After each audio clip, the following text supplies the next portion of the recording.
வந்து நம்ம ஆசிரியர்கள் செய்யப்பட்ட ரசமணி காப்பு எல்லாமே நம்ம முறையாக சித்தர்மற்படி வந்து ரசத்தை பக்குவப்படுத்தி செய்திருக்கோம்.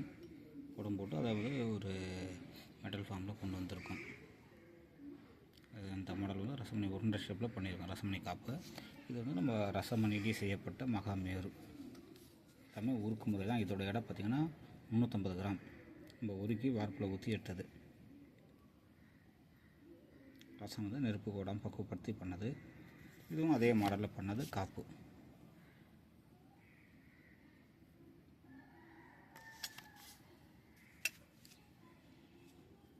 இது குறைஞ்சது பார்த்திங்கன்னா 1000 டிகிரிக்கு மேலே தான் மெல்ட் ஆகும். நம்ம நிறைய வீடியோக்கள் இதை பற்றி போட்டிருக்கோம். இது மோல்டு எடுத்து பண்ணது ரசமணி மகாமேரு. நன்றி, வணக்கம். சென்னையிலேருந்து பாஸ்கரன்.